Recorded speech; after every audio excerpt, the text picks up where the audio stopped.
Shavua Tov, professeur Yitzhak Black, il s'est rapproché du judaïsme avec le mouvement Chabad et il a fait énormément pour les jeunes juifs dans différents endroits. Sa spécialité était la théorie de Platon et le rabbi l'a énormément encouragé pour aller de partout, pour se présenter et pour donner des conférences. En 1966, il a été invité dans une conférence très importante où plein de professeurs allaient présenter leurs thèses, les sujets qu'ils avaient à dire sur la théorie de Platon.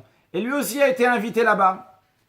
Lorsqu'il a regardé quand est-ce qu'il devait parler, il a réalisé que c'était Shabbat. Il ne savait pas quoi faire. Il a écrit au rabbi.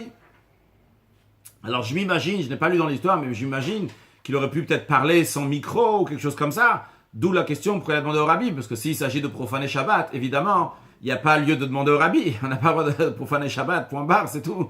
On n'en discute plus. Donc, il a demandé au rabbi.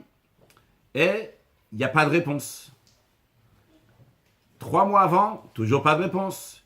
2 mois avant, toujours pas de réponse. Il commence à se demander qu'est-ce qu'il fait. Il téléphone au secrétaire du rabbi, Rav Radakov. Le Rav Radakov lui dit, le rabbi est au courant de ta question, il n'y a pas de réponse, il n'y a pas de réponse. Encore une fois, il téléphone, le secrétaire dit, le rabbi n'a pas donné de réponse.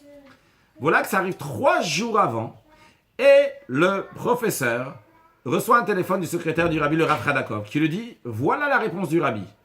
Téléphone au président qui s'occupe de cette conférence, qui se trouve à Rhode Island, j'ai oublié de dire, et dis-lui que tu as une urgence, et vu que tu as une urgence, tu dois partir avant Shabbat. Tu ne peux pas rester Shabbat. Alors lui, il commence à dire à Radakov, vous comprenez, même si j'avais dit ça 6 mois avant, pour une si grande conférence, il y a tellement de professeurs qui vont parler, c'est tellement important, même 6 mois avant, c'est changé comme si c'était un jour avant, en dernière minute. C'est impossible. Le Rav Radakov l'arrête, le couple lui dit, écoute, ça c'est la réponse du rabbi.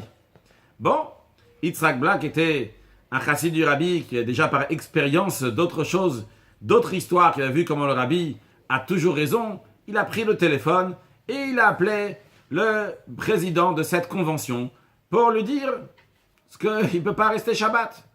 Il appelle, il dit bonjour, c'est Yitzhak Black du Canada.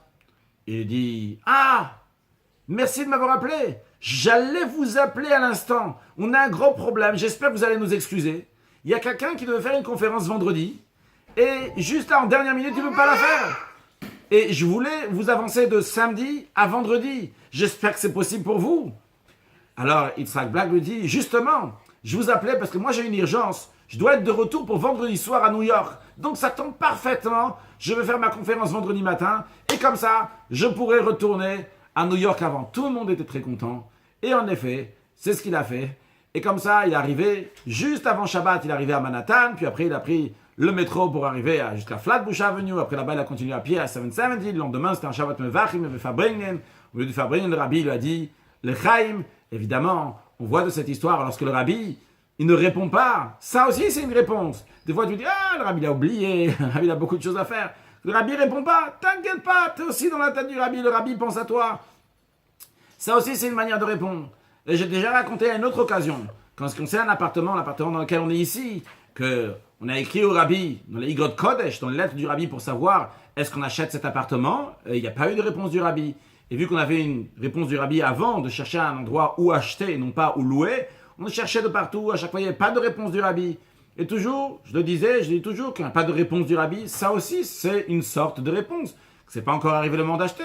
Et 1 an plus tard, de différentes manières, donc je racontais ça à une autre occasion, que finalement on a réécrit au rabbi pour autre chose, et en même temps on a mentionné cet appartement-là, dans lequel le rabbi nous a fait comprendre qu'il fallait acheter cet appartement, et cet appartement valait 100 000 euros environ, presque 85 000 euros de moins que l'année précédente. Évidemment, c'était pendant l'époque de la crise, quelle que soit la raison naturelle, mais en tous les cas, que ça a baissé de prix quand le rabbi ne répond pas. Ça aussi, c'est une réponse.